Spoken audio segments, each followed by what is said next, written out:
Well, what's the number one most untapped need, or which we'll call an opportunity, in most dental practices? I would say darn near all of them. The most untapped real need in most dental practices is the number one cause of tooth loss. It's the number one cause of patient discomfort. If patients are complaining about not being comfortable, this will be the reason. It's the number one cause of patient dissatisfaction with dentistry that we might do that isn't done exactly right. This is what will cause them dissatisfaction. It's the number one cause of orofacial pain, unquestionably. Number one cause of orofacial pain. It's the number one most missed diagnosis, but it's also the most undiagnosed problem. And what do you think that is? Well, it's occlusal disease. Now, doesn't that seem odd that dentists who work on teeth would ignore the occlusal surfaces of teeth in looking at the cause-effect relationships? But occlusal disease comes in many different kinds that we can look at, and it's disease that should be treated, and should be treated at its earliest possible opportunity. This is occlusal disease, severe wear. It's always progressive. We see mouths like this. Well, how did they get like this? They got like this because even though this patient's been going to the dentist never mentioned the fact that they're wearing through all their enamel into dentin, which wears 7 times faster, and now they really get into a problem. We see wear like this, where it occurs on the lingual of upper anterior teeth that starts to get the teeth so thin, and they look beautiful until the last minute. When they get so thin, they start to fracture. But that should have been picked up a long time ago. And incidentally, the wrong thing to do with most of this type of wear is to go in and start grinding on the front teeth, because most of the time the problem that causes this is back tooth interferences that drive the jaw forward into those teeth. So we see case after case of occlusal disease. We see teeth that are splayed out of position, that are unstable and moved out of their position, creating diastemas. This is all occlusal disease. This is severe occlusal disease. How do these patients get like this? They got like this because they weren't picked up early enough.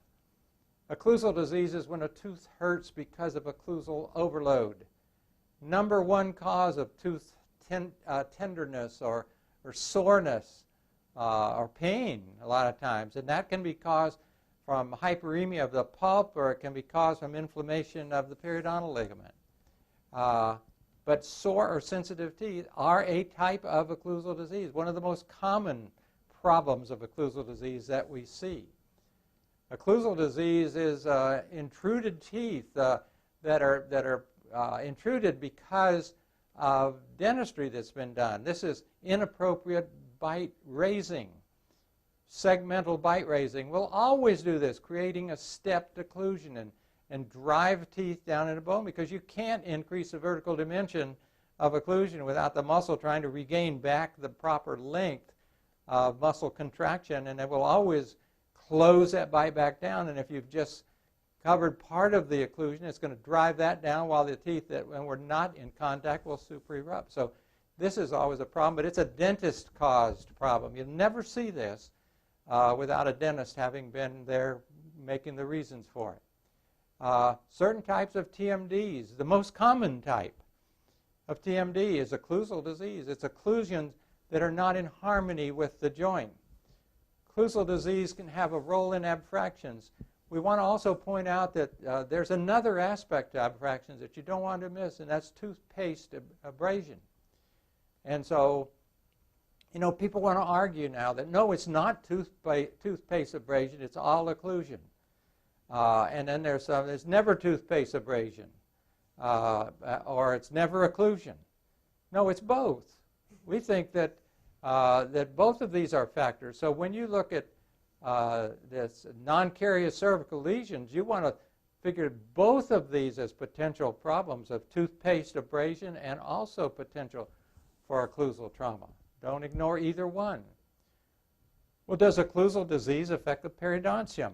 For many years this was argued, and we've learned without a doubt that occlusal disease has a role in periodontal disease. And what we know is that the hypermobility of teeth can cause what is called the interleukin effect.